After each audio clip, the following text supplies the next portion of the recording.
My name is Claire Bennett. I'm 29 years old, and the morning my boyfriend dumped me was also my birthday. Funny how life does that sometimes. It waits until you're already emotionally exposed, then presses a knife into the softest place possible. I woke up to sunlight cutting through the blinds of my apartment in thin golden lines. The coffee maker was humming in the kitchen. My phone buzzed once against the nightstand. At first, I smiled. I thought Ethan had sent something sweet. Maybe one of his lazy birthday voice notes. Maybe a dumb selfie. Maybe plans for dinner later. Instead, I saw this. We need to break up. I've been thinking about this for a while, I'm sorry. That was it. No call. No explanation. No, can we talk? Just 3 sterile sentences, ending a 2-year relationship like he was canceling a dentist appointment. I stared at the screen for a long time. Long enough for the coffee machine to stop bubbling. Long enough for the sunlight to shift across the hardwood floor. Long enough that I should have cried. But I didn't. That was the strangest part. I didn't feel shattered. I felt still, like somewhere deep down. My body had already prepared for this before my brain caught up. Ethan and I had spent 2 years building a life that looked solid from the outside. We rotated between apartments almost every week. We talked about adopting a dog. We had bookmarked cabins for a winter trip to Vermont. His mother texted me recipes. My sister asked when he was finally going to propose. And now, it was over, because of a text message sent at 7:12 inches the morning, on my birthday. I read it again. Then again. Then, I typed one word back. Okay, that was all he deserved. No begging. No questions. No dramatic paragraph. Just okay. I set my phone down and walked into the kitchen barefoot, pouring myself coffee with hands that were strangely steady. And then, I remembered something. His birthday. Next week. For 6 weeks, I'd been secretly planning the kind of party Ethan would brag about for years. A rooftop lounge downtown he'd been obsessed with since it opened. Custom cocktails named after him. Expensive catering. A 3-tier cake from that impossible bakery with a 6-week wait list. His coworkers. His gym friends. His family. Everyone. I'd spent over $2,000. I actually laughed. Not because it was funny. Because the timing was almost cinematic in its cruelty. I picked up my phone again and called the venue before I could think too hard about it.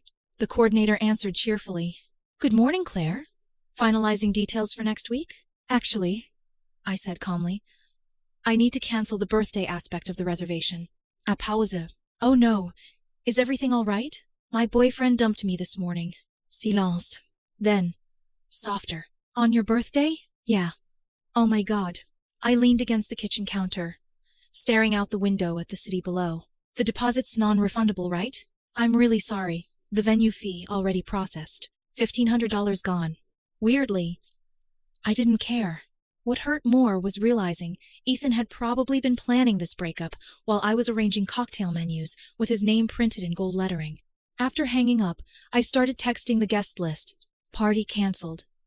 Ethan ended things this morning. Sorry for the short notice. Most people responded with shock. Some with awkward sympathy. Some didn't respond at all. Then Lucas texted me. Lucas Carter. Ethan's best friend since college. What the hell do you mean he ended things this morning? I stared at the message. Lucas had always been easy to talk to. Funny without trying too hard. Protective in a quiet way. The kind of man who listened more than he spoke. Over the years, Ethan collected attention from every room he entered. Lucas collected trust. Birthday text breakup, I replied. Apparently he's been thinking about it a while. 3 dots appeared immediately. You're kidding. Nope. That's unbelievably cruel. I sat on the couch holding my coffee between both hands. The apartment suddenly felt too quiet. I'm honestly more annoyed about losing the rooftop deposit. What deposit? I explained the party. The venue. The open bar. The non-refundable reservation. Lucas responded almost instantly. Wait. You still have the venue? Technically, yes. And it's already paid for? Unfortunately. There was a pause before another message came through. So what are you gonna do? I looked around my apartment. At the birthday flowers my sister had delivered the night before. At Ethan's sweatshirt hanging over a chair. At the framed photo of us at the beach last summer. Then I typed. Honestly, I might still use it. For yourself? Why not? Open bar until the time runs out. Lucas sent a laughing emoji. That's actually iconic. You want to come? Another pause. Then, are you serious? Completely. Claire Bennett, I think this is the best bad decision you've ever made. That made me smile for the first time all day. Bring whoever you want, I told him. Might as well let someone enjoy the alcohol I paid for. Deal. A few hours later, my older sister Natalie called. Happy birthday, beautiful. Ethan dumped me. Silence. Then, what? This morning. You're joking. Text message. Her outrage exploded instantly. Oh, absolutely not. I am driving to his apartment right now. I laughed quietly. Natalie, please don't commit felony assault on my birthday. He dumped you through text after 2 years? Apparently. What is wrong with men? I sank deeper into the couch cushions. The thing was, beneath the humiliation, something else was slowly surfacing. Relief. I hated admitting that. It made me feel disloyal somehow. But as the hours passed, I realized I wasn't mourning Ethan the way I should have been. I wasn't devastated. I wasn't gasping for air. I wasn't tempted to call him. Instead, I kept remembering small things I'd ignored for months. The way conversations with him had started feeling performative. The way he checked his phone constantly during dinner. The subtle distance. The emotional absence I kept explaining away because relationships go through phases. Maybe this breakup didn't blindside me as much as I wanted to believe. Maybe my heart had already started leaving before he officially did. That night, I went to dinner with Natalie and her husband. I laughed. He drank wine. I survived. And Ethan never texted again. Not once. No apology for the timing. No explanation. Nothing. 3 days later, Lucas texted me unexpectedly. Can I ask you something without making things worse? I sat up straighter in bed. Depends what it is. Did Ethan ever mention a woman from his gym? My stomach tightened. No. Why? A long pause. Then, Claire. I don't want to hurt you. Just say it. He's been talking about this trainer for weeks. Trina. Female. Young. Pretty. Probably. Everything inside me went cold and calm at the same time. Lucas continued. He kept bringing her up, mentioning how mature she was, how she understood him. I closed my eyes. Of course. Of course there was someone else emotionally waiting in the wings. When was this? Before your breakup. How long before? Maybe 2 weeks. I laughed softly, under my breath. Not because it was funny, because suddenly everything made perfect sense. The emotional distance, the sudden breakup, the weird calmness.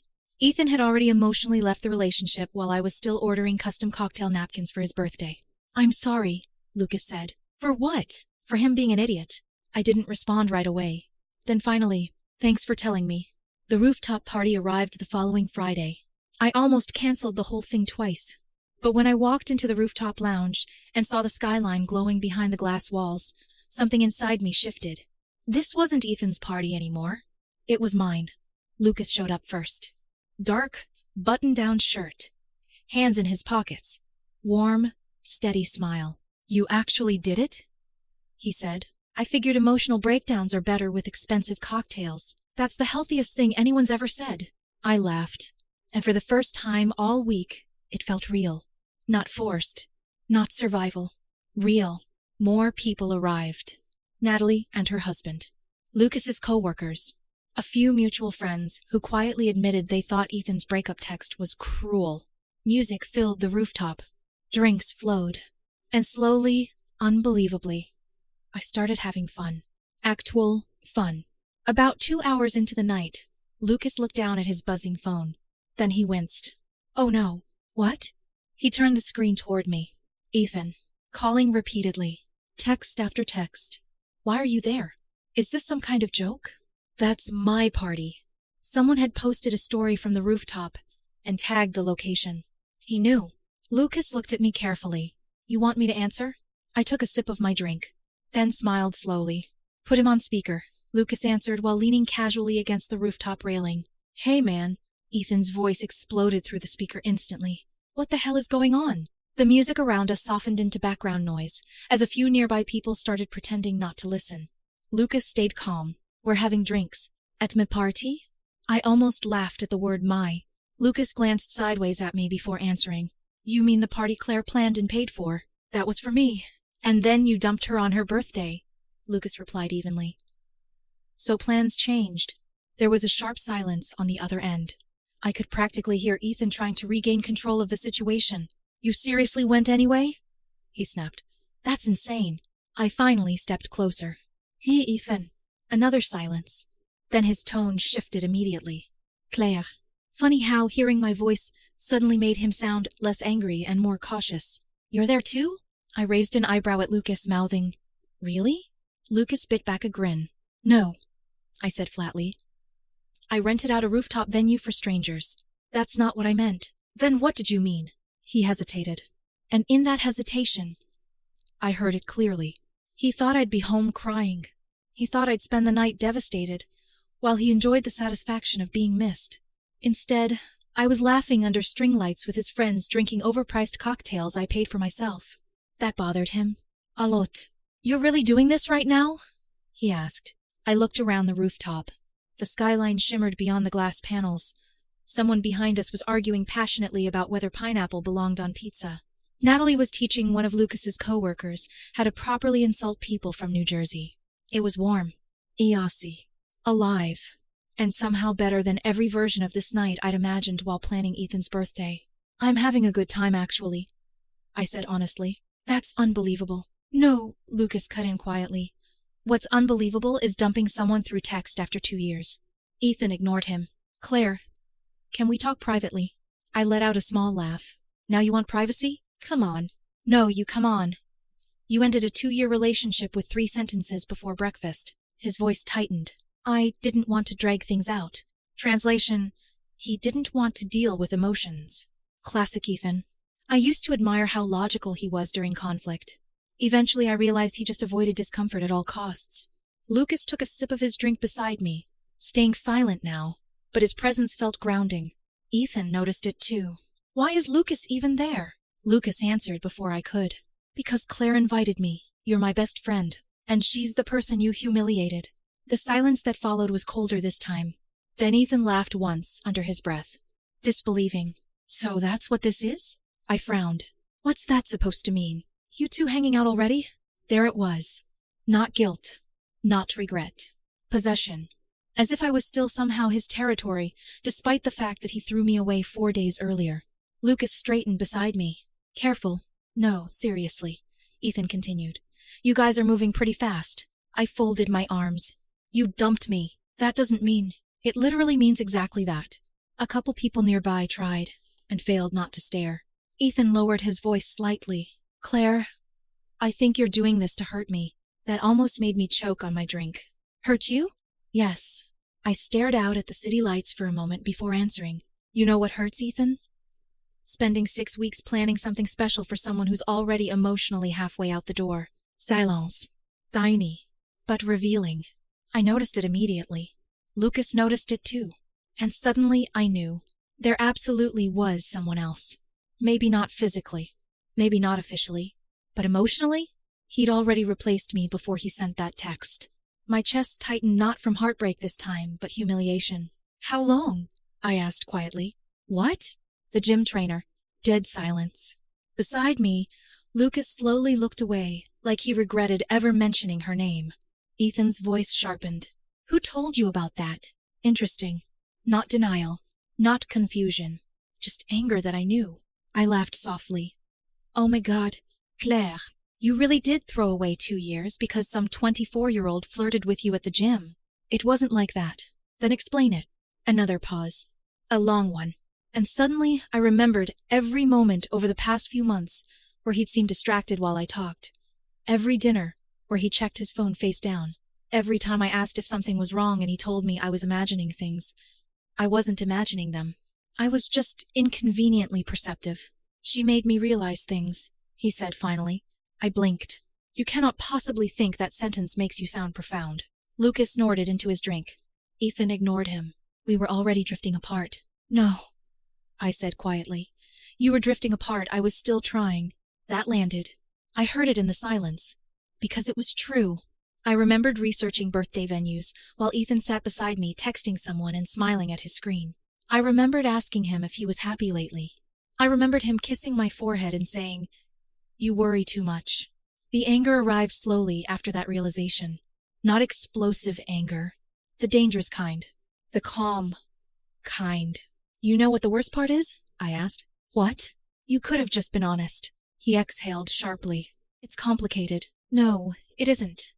You met someone exciting, started fantasizing about another life, and decided I was suddenly disposable. That's not fair.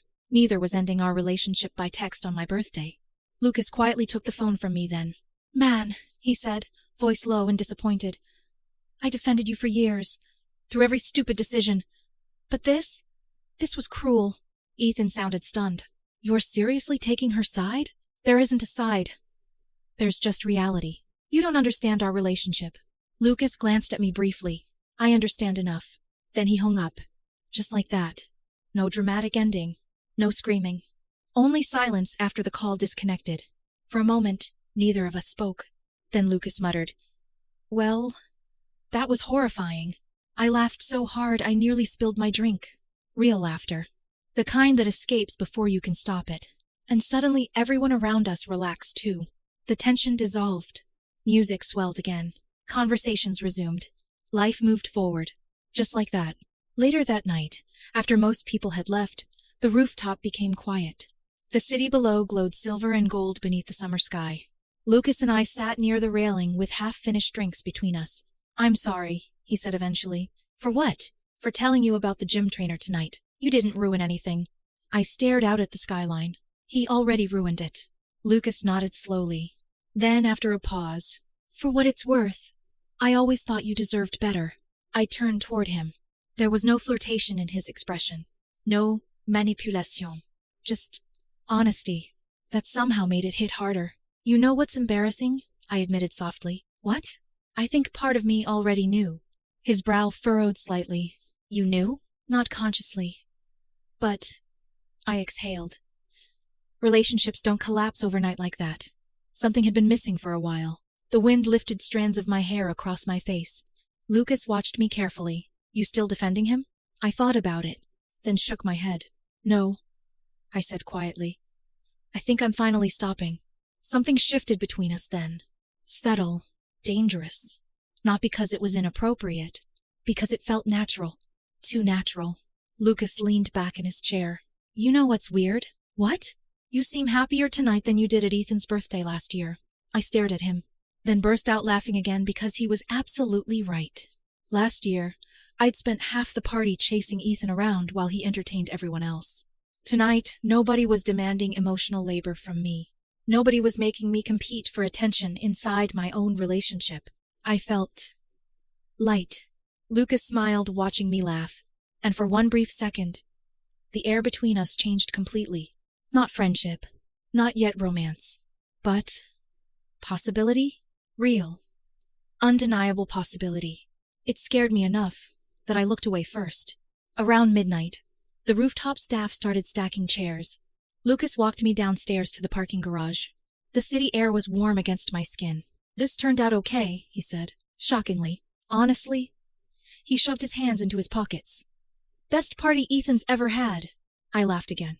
Then we stood there awkwardly for half a second too long. The kind of silence where both people suddenly become hyper-aware of each other. Lucas rubbed the back of his neck. So, you want to get coffee sometime? There it was. Simple. Careful. No games. My heart skipped unexpectedly. I smiled before I could stop myself. Took you long enough. His grin appeared, slowly. And for the first time since that birthday text, I felt something stronger than humiliation. Hope. Coffee with Lucas was supposed to be casual. That's what I told myself anyway. Just coffee. Two people processing mutual, emotional, collateral damage. Nothing complicated. Nothing dangerous. Except it became lunch. Then a walk through the bookstore downtown, because we both just wanted to browse. Then dinner, because neither of us wanted the day to end. By the time we finally stopped talking, the sun had disappeared, and the city lights had come alive around us again. And somehow, despite spending nearly 10 straight hours together, it still felt easy. That was what kept catching me off guard. Easy. No decoding mixed signals. No wondering whether he was emotionally present. No performing some polished version of myself to keep his attention. With Lucas, silence didn't feel threatening. It felt comfortable. At one point during dinner, he caught me staring at him. What? I blinked quickly. Nothing. You're doing the thing. What thing? The overthinking thing. I narrowed my eyes. You know me suspiciously well already. He smiled lazily. You're readable. Rude. You get this tiny wrinkle between your eyebrows whenever your brain starts spiraling. I immediately touched my forehead defensively. Lucas laughed. And God help me. I laughed too. The scary part wasn't the attraction. That would have been easier to dismiss. The scary part was how emotionally safe I felt around him. By the third time we hung out, Natalie finally cornered me about it. You like him? I do not. Claire, I'm serious. You spent 40 minutes describing the way he ordered tacos. That's not evidence. That is absolutely evidence. I groaned into my wine glass while she grinned triumphantly across the table. You know what the problem is? I muttered. You're afraid people will judge you. That shut me up immediately. Because she was right. Lucas wasn't just some random man. He was Ethan's best friend. Or maybe former best friend now. Either way, there were invisible social rules around situations like this. Rules everyone pretended were morally absolute until real emotions complicated them. I kept trying to feel guilty. And every time I was around Lucas, the guilt dissolved. A few days later, he posted a harmless photo to his Instagram story. 2 coffee cups. My hand barely visible near the bottom corner. Caption. Good company. That was all it took. The fallout started within an hour. Lucas called me while laughing in disbelief. I think Ethan just had an aneurysm. Oh no. Oh yes. Apparently Ethan had immediately started texting him. Are you serious right now? You're posting her already? What the hell happened to loyalty? I sat cross-legged on my couch listening quietly while Lucas read the messages aloud. What are you going to say?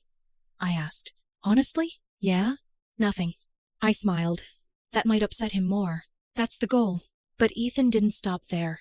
He started contacting mutual friends. And, predictably, he left out critical details. According to his version of events, his ex-girlfriend was now hooking up with his best friend immediately after the breakup. No mention of the birthday text. No mention of Sabrina. No mention of emotionally checking out months earlier. Just selective outrage packaged for sympathy. The frustrating part? Some people actually bought it. A former mutual friend messaged me. Not judging, but this does seem kind of fast. I stared at the screen in disbelief. Fast. As if Ethan hadn't emotionally left our relationship long before he officially ended it. As if I owed endless mourning to a man who discarded me over breakfast. Lucas handled it even worse than I did. One night, he tossed his phone onto my couch dramatically. I swear to God, if one more person talks about bro code, I'm moving to another country. I burst out laughing. You'd last 2 days. True. I'd miss decent pizza. We were sitting in my apartment eating takeout containers directly from the counter because neither of us had the energy to act civilized. Rain tapped softly against the windows. Everything about the night felt domestic in a strangely intimate way. Dangerously intimate. Lucas leaned against the kitchen island watching me. You okay? Honestly, always.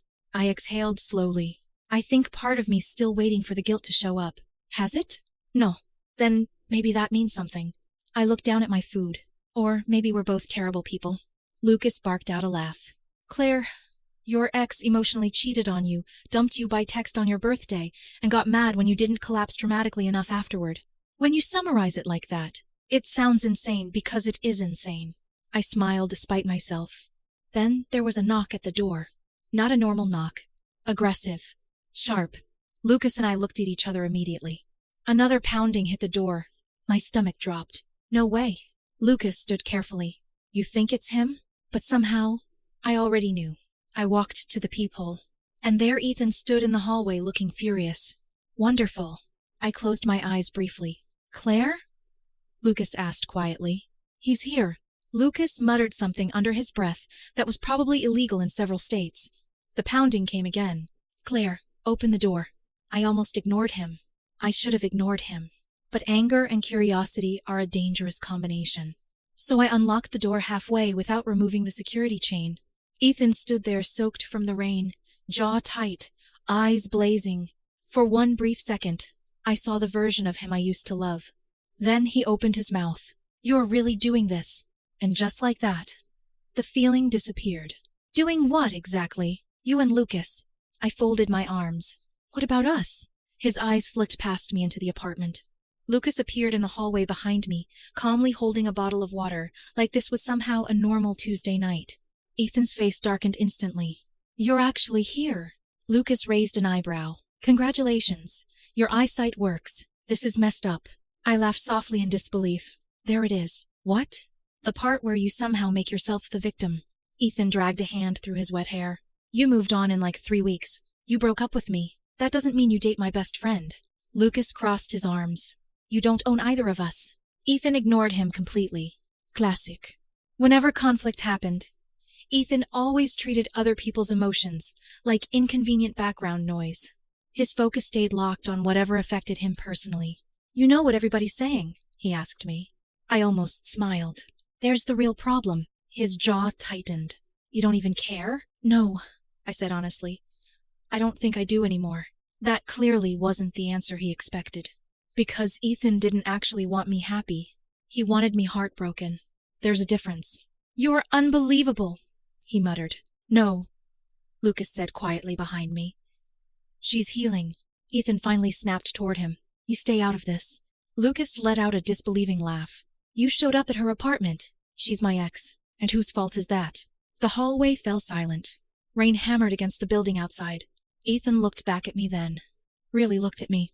And for the first time since the breakup, uncertainty flickered across his face. As if he suddenly realized the situation wasn't temporary.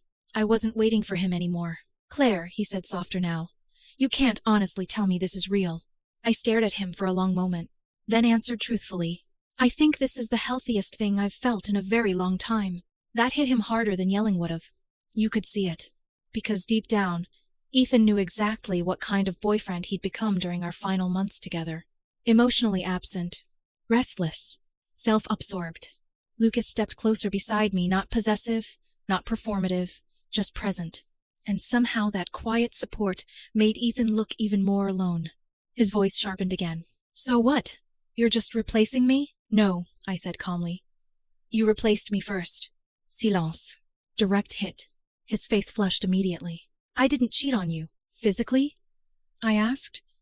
"Maybe not." His eyes flickered away. And there it was again. Confirmation. I suddenly felt tired. Not sad. Just done. "Go home, Ethan." His expression hardened. "So that's it? You ended it." "That's not what I meant." Of course it wasn't. Because what Ethan actually wanted was emotional control without responsibility. He wanted freedom for himself. And loyalty from everyone else. Lucas opened the door slightly wider. "You need to leave." For a second, I thought Ethan might argue again. Instead, he looked between us one last time. Like he was waiting for someone to crack. Someone to say this was temporary. That we were confused. That he still mattered more. But nobody said it. Finally, Ethan stepped backward into the hallway. "You know what?" he muttered bitterly. "You two deserve each other." The elevator doors closed behind him moments later, and silence filled the apartment again. Lucas exhaled heavily. "Well," he said, "that was emotionally exhausting." I laughed before I could stop myself. Then, unexpectedly, the laughter faded, because suddenly, I felt shaky. Not from fear, from release. Lucas noticed immediately. "Hey." I looked at him. "You okay?" And before I could answer, he stepped closer instinctively. Not dramatic. Not calculated. Just gentle. That broke something open. Inside me. I looked up at him quietly. "This is weird, right?" "What is?" "Us." His eyes softened.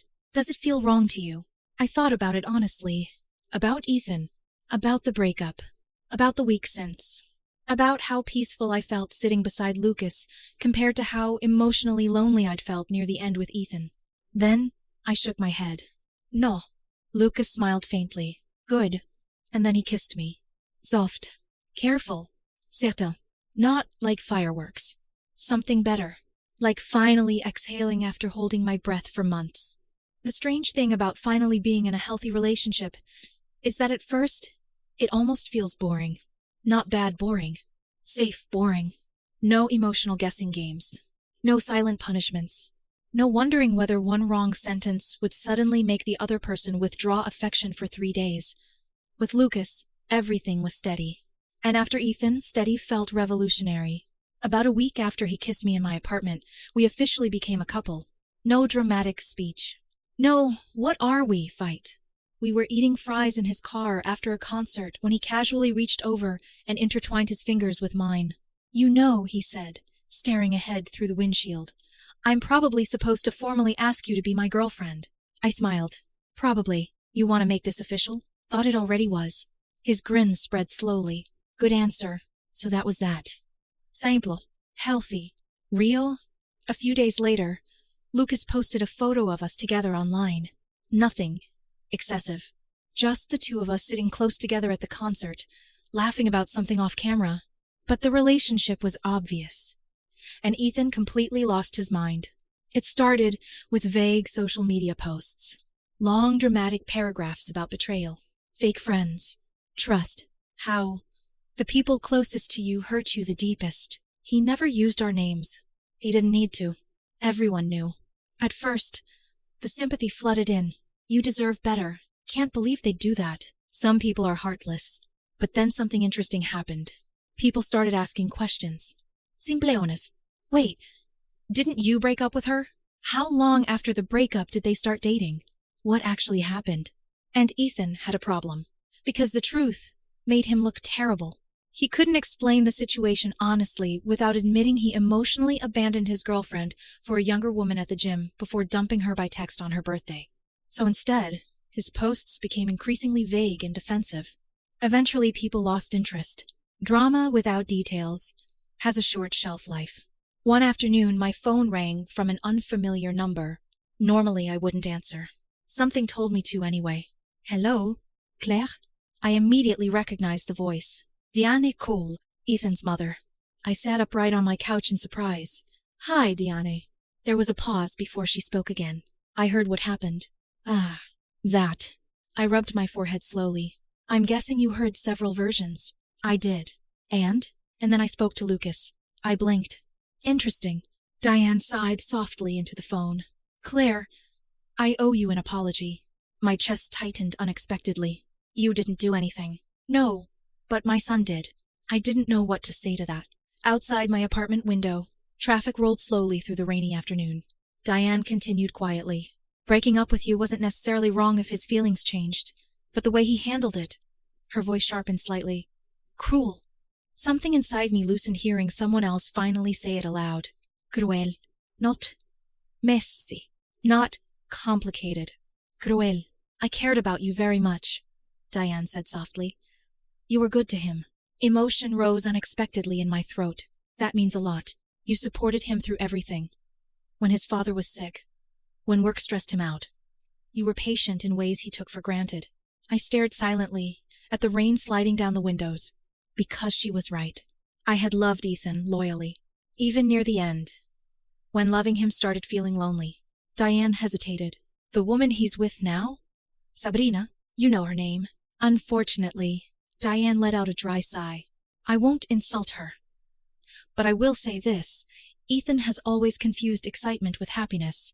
That sentence stayed with me long after the call ended. Excitement with happiness? Maybe that was exactly what happened. Sabrina represented novelty, attention, validation, fantasy. Meanwhile, I represented stability, real life, history, and some people mistake stability for boredom when they're emotionally immature. That night, I told Lucas about the phone call while we cooked dinner together in his apartment. Well, attempted to cook dinner. Lucas nearly burned garlic bread because he got distracted arguing with me about whether Die Hard counted as a Christmas movie. It absolutely is, he insisted. It absolutely is not. It happens at Christmas. So does family trauma.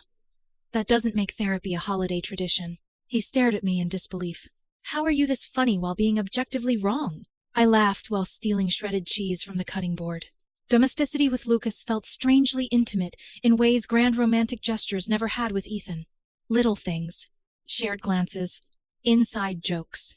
Comfortable silence. No performance. No exhaustion. Just peace. A week later came the final unexpected chapter. Lucas and I went to dinner downtown at a small Italian restaurant tucked between two office buildings. Halfway through the meal, Lucas froze mid-sentence. Oh no. I looked up, and there they were, Ethan and Sabrina.